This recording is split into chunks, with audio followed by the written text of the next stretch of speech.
Your true wealth is your time and freedom. Money is just a tool for trading your time. It's a container to store your economic energy until you're ready to deploy it. But the whole world has been turned away from real money and has been fooled into using currency. A deceitful impostor that is silently stealing your two most valuable assets, your time and your freedom. Welcome to the rabbit hole.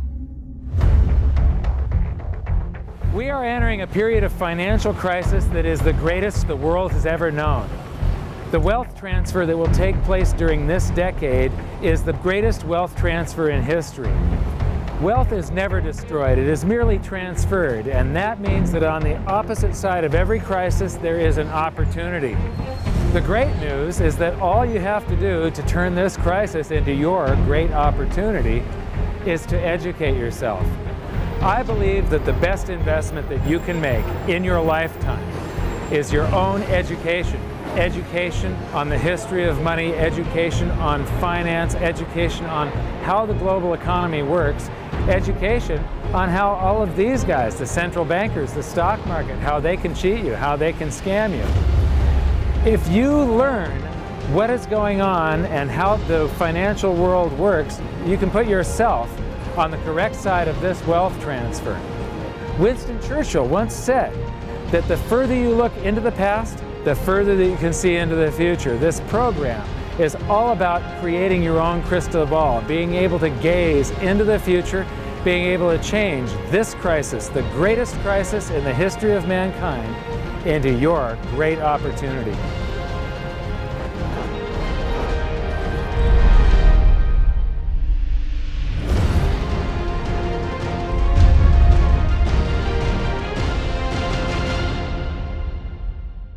The hidden secrets of money, some of them are hidden in plain sight. They're like right in front of you. The way the monetary system works is something that isn't actually hidden away from all of us. It's out in the open, but it's complex and people just they can't see how it works. It's hard for them to imagine that we're living in such a hoax. Others are meant to be secret, but the truth is slowly coming out, like the Federal Reserve being a private corporation and not really part of the U.S. government. But when I started studying this, what I found was that there was no place that I could point people to where they could get it all in one spot. And so I basically decided to write my book about it and consolidate monetary history, economics, the markets, fundamentals of gold and silver. There's a lot of smoke and mirrors in economics, and I've sort of made it my job to lift the fog for people.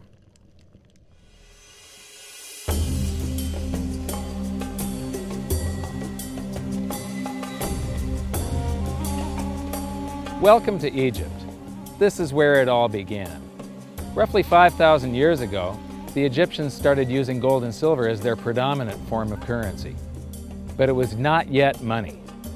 The pieces of gold and silver that they were using were odd sizes and weights, odd purities, so it still was not interchangeable, where each unit is the same as the next. This meant that nothing really had a price yet. You couldn't put a price of so many coins on something because they didn't have coins yet. Trade was still difficult. It was still a guessing game when it came to the exchange of values.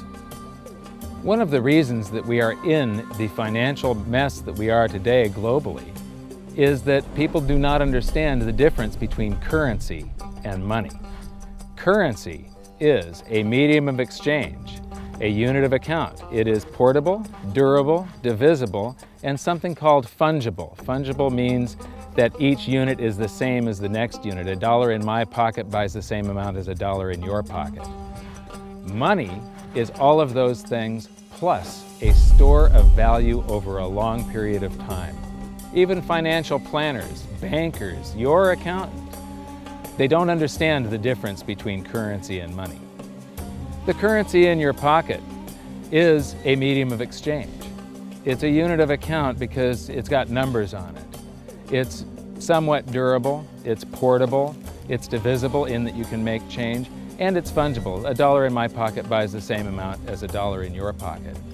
But because governments can print more and more and more of it, and dilute the currency supply, it's continually transferring wealth out of your pocket, out of your bank account, to the government and to the banking system. The reason that gold and silver are the optimum form of money is because of their properties. It's an easy medium of exchange because gold and silver store a large amount of value in a very small area. It's a unit of account. Pure gold has the same value all over the planet. So an ounce of gold buys the same amount here in Egypt as it would in China or in the United States. It's durable. The same gold that Egyptians were using in trade 5,000 years ago is still here with us today. It does not corrode. It's divisible. You can make change with it. It's very portable. You could use something like oil as money. It's just that you can't carry around a barrel of oil on your back. It's fungible. Pure gold is the same wherever it is on Earth. Pure silver is the same wherever it is on Earth. It's limited in quantity. That's the reason that it maintains its purchasing power. Governments cannot print it. Over the last 5,000 years, only gold and silver have maintained their purchasing power. There have been thousands upon thousands of fiat currencies, currencies that are unbacked by gold or silver, and they have all gone to zero. It's a 100% failure rate. Well, fiat currency, of course, is a currency that exists at the dictate or by fiat from a government. You say they have their printing presses, and the paper money rolls off the printing presses. And then they give it the fiat designation, which makes the currency official. It's just worthless paper. But when Ben Bernanke gives it the special sign, and they have the cult meeting at the Federal Open Market Committee meetings, it suddenly becomes currency. If you look at what's really going on, it's a con game. And so there's confidence. Well, the Federal Reserve is very forthright about what they're doing. If you read their websites, they'll tell you it's a confidence game. They tell you that there's no intrinsic value in their money. They'll tell you that they print it backed by absolutely nothing. They actually display all these facts. But if you tell somebody in the public that this stuff is created out of thin air, there's no backing whatsoever, it's absolutely worthless, it's about as valuable as monopoly money, they'll look at you like you're nuts. Is there an example throughout history of a fiat currency, a piece of paper that's unbacked by anything, surviving? Short answer, no. Long answer, no. And here's why. When Addison Wiggin took over at the Daily Record, when they got cranked up, Bill Warner asked him to catalog all of the fiat currencies throughout history and what happened to each of them. Addison dutifully went to work. Within a short period of time, he had gone through the alphabet. All the fiat currencies that started with the letter A were done. They all went to zero. He was halfway through the letter B, and all the fiat currencies that started with the letter B, and there were 600 of them in just the first letter and a half of the alphabet, and every single one of them went to zero. Every one. 600 fiat currencies that start with the letter A, and half of the ones that start with the letter B are 600 of these things. Not one ever came close. Would you think this one, the United States dollar, is going to be the first one after all that? I don't think so. No. No currency, fiat currency has ever survived. None. The thing about money is there actually is a fairly well accepted definition of what money is. The question is, as you apply that definition to particular things that people claim to be money, do they fit the definition? We'll just take the paper dollar, for example. How well does it perform those functions? Well, store of value. The dollar has lost 95% of its purchasing power since the creation of the Federal Reserve in 1913. So not very good as a store of value. One of the things I do is just a way to get the audience's attention is I have a slide, and there are 3 pictures on the slide. One is a pile of monopoly money. The other one is a pile of Federal Reserve notes, what Americans would call paper money. The other one is a solid gold American Eagle 1-ounce coin. And the title of the slide is, which of these is not like the other? And if you know the show Sesame Street, or you have children who watch it, it's one of the favorite vignettes in Sesame Street. And what it really is a kind of IQ test for 5-year-olds. They're supposed to look at the 3 things and look at characteristics and find the one that's not like the other. Well, I've shown this slide to groups of Ivy League University professors, and I've also shown it to, children, kind of 5 years old, my nieces and nephews and so forth. And when the professors look at it, they say, well, clearly the dollars are not like the others because gold has no role as money, and monopoly money is junk, and the American dollar is a store of value, so that's not like the other. But the children look at it and they say, well, the gold coin is not like the other because the other two are just piles of paper and the gold coin is clearly something different. So my question to the audience is, who's smarter, a 5-year-old or an Ivy League professor? Before World War I, each note that a treasury issued would say that there have been deposited with the United States Treasury $20 in gold coin payable to the bearer upon demand. The money was in the vault. The currency was a note they gave you that was a claim check, only a claim check on the money, the same as if you go to the dry cleaners and you give them your shirt and they give you a claim check for your shirt. The value is that shirt at the dry cleaners, not the piece of paper that says that you own that shirt. So our currency that circulated was the paper US dollars, and they were claim checks on money. The next hidden secret is the difference between currency and money. Money must be a store of value and maintain its purchasing power over long periods of time. As we progress through this series, you'll learn that national currencies are really a tool used by the government and the financial sector to leech away your time and your freedom by stealing your purchasing power. So rather than storing your economic energy, currencies leak. Now compare that to the gold and silver the Egyptians were using. Like I started with, it still wasn't money because it wasn't interchangeable yet. But they were on the right track, as gold and silver have proven over thousands of years to be the ultimate store of value. Gold is only formed when a star explodes, a supernova, and it stays around forever. This is one of the properties that make it the ultimate money.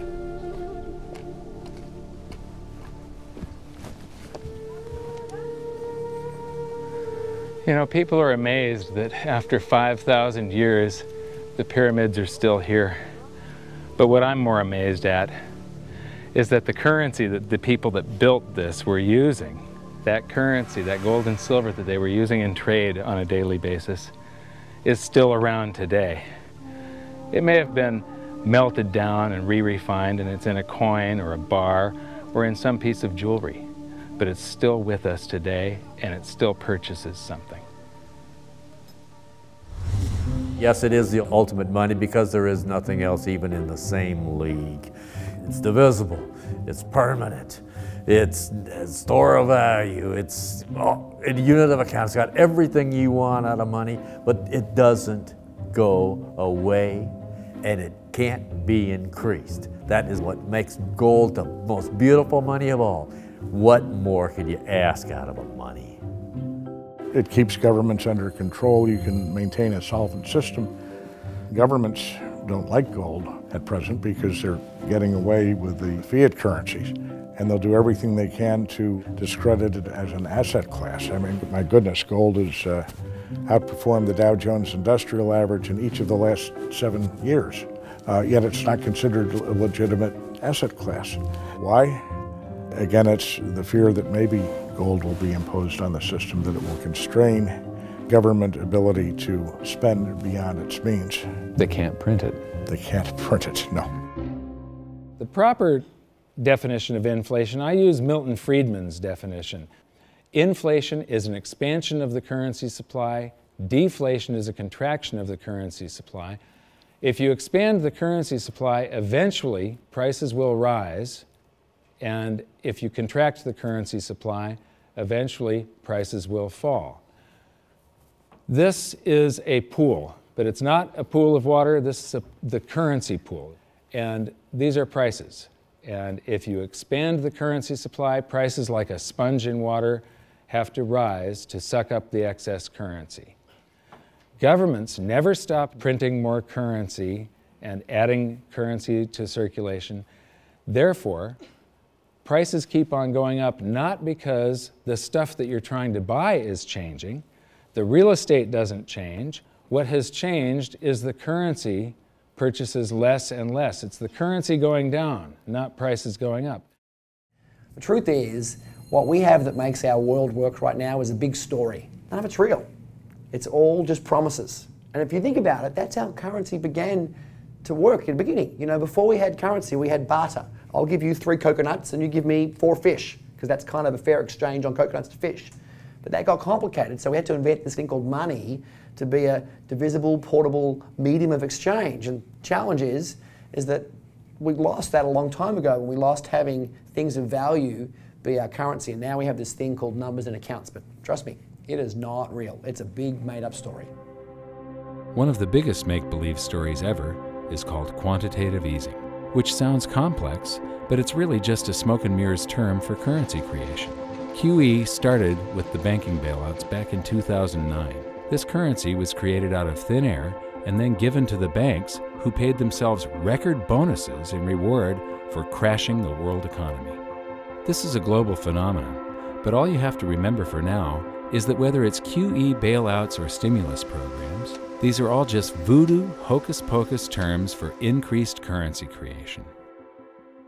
I believe gold and silver will reassert themselves as money. And when they do, there just isn't enough. And their purchasing power is going to go up many, many, many times. Egypt is an amazing place. There's a franticness about it, and utter chaos, especially like the traffic. But when it comes to like all of the merchants that are trying to get every last dime out of you, you get fleeced to the point where you come back with an empty wallet. But you know what? They're amateurs compared to Wall Street. In the past several years, I've spoken in many countries about the crisis that's coming, and a lot of people think that they're going to be okay in their country, that it's only going to happen to the United States or maybe the United States in Europe. But what they don't realize is that this is a global phenomenon. I got to show you something here. This is base currency in the United States. This is the number of paper dollars that exist, basically. It took 200 years to go from no dollars in existence to 825 billion. And then we had the bailouts, and then we had QE1, quantitative easing 1, then QE2, and then we had QE3, and then QE4, and then soon we're going to have QE57 and QE382. And it isn't just here. This is what the Canadian currency supply looks like. This is Australia, South Africa, Russia. Now, this starts out in just the year 2001, and this is like 18 times more currency in existence in a little over a decade. Here's Singapore, same story. Look at that, since the crisis, just bam.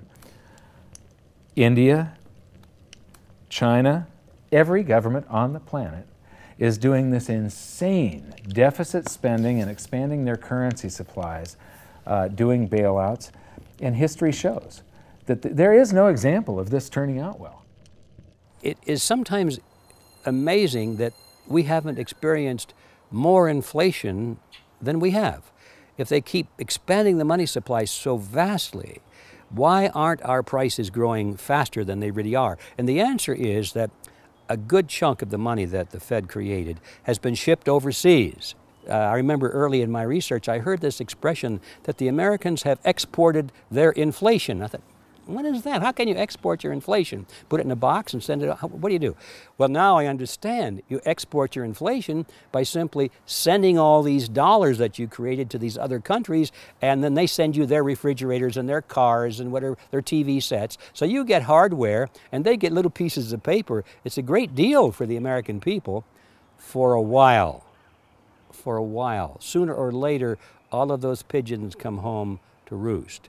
When the time comes, as it looks like it's now coming, when the rest of the world is saying, we don't want to play this game anymore, Uncle Sam's dollars are just becoming worthless, there are too many of them, we've got to find something else other than American dollars, then those dollars start to come back to America. People say, we don't want them anymore, what do we do with them? Once this revs up and we've got this little trickle of money coming back that we previously exported, once it becomes a flood and it starts to rush back, now we are getting our former exported inflation brought back to us, and then we'll see the quantity of money inside the United States grow much more rapidly even than the Federal Reserve can create it, because we're getting a previous money back. And that's when we will really see the tanking of the US dollar in terms of what it will buy. During the second round of quantitative easing, global food prices went up 60%. And this created a humanitarian disaster for the 2 billion people on Earth who live on less than $2 a day. These people were hungry to start with, they became hungrier, and some of them started overthrowing their governments in North Africa and around the Middle East. So quantitative easing was the spark that ignited the Arab Spring. So that's it. When you create money, you get some sort of inflation. It just depends on where the inflation goes. It's all going down, down, down. Peasants are reeling from a game of coins and crowns. Given the premise that you have a permanent underclass or poor class, and how does inflation affect them disproportionately, it affects them basically in the percentage of their income that goes to food. And we see this as a ratio, and we know that there are some danger points. For example, in Egypt recently, once that ratio got to 40% of income going to food and the price of food rising due to inflation, when it got to 40%, that's historically a point where people actually stage a revolution. That's exactly what we saw. The French Revolution, similarly, was all around the price of food getting to a certain critical point where people simply, the risk-reward for revolution was favorable toward revolution. When they print it up, then it all goes down. Well, exactly right, because when you have a runaway inflation, it's punishing the very people who are most productive in society. In other words, the people that produce more than they consume and save the difference. The problem is that those productive people, the savers, save in their national currency. And unfortunately, the national currency is just a fiat piece of paper at this point. So when it's destroyed through runaway inflation, that $100,000 that you were hoping to retire on doesn't exist. And the things that you were going to buy with it and provide for others don't exist either. Now what are you going to do?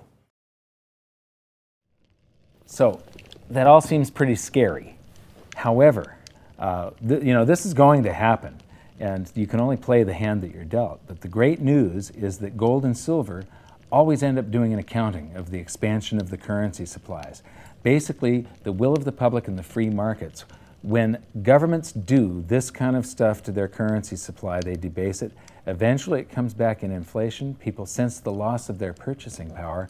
They rush back to gold and silver, and they bid the value of the gold and silver up in the country until it meets or exceeds the value of all the currency in circulation.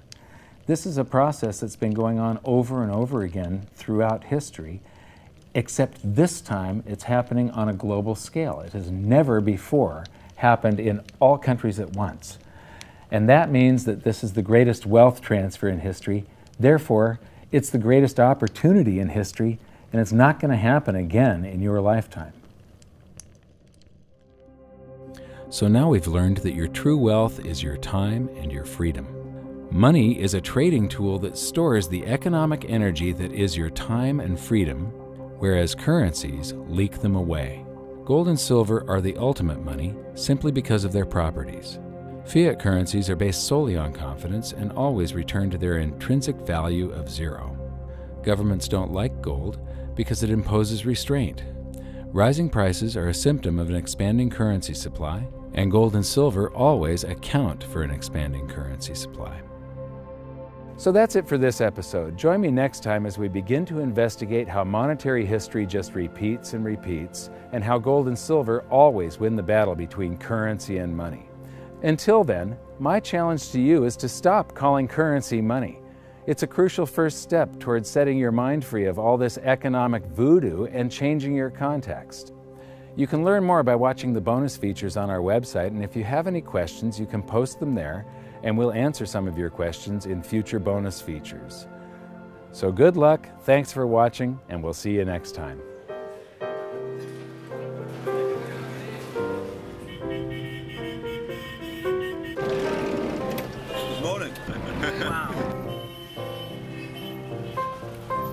what does fiat mean? It comes from the Latin for crappy car.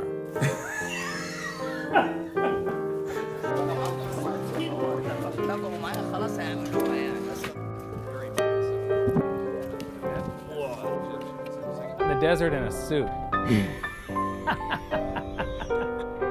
My camel died. You're not too sure about that, are you? Huh?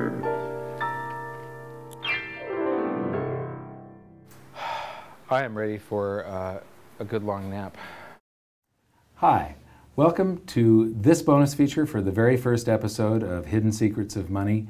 And this is currency versus money. So that's the major topic that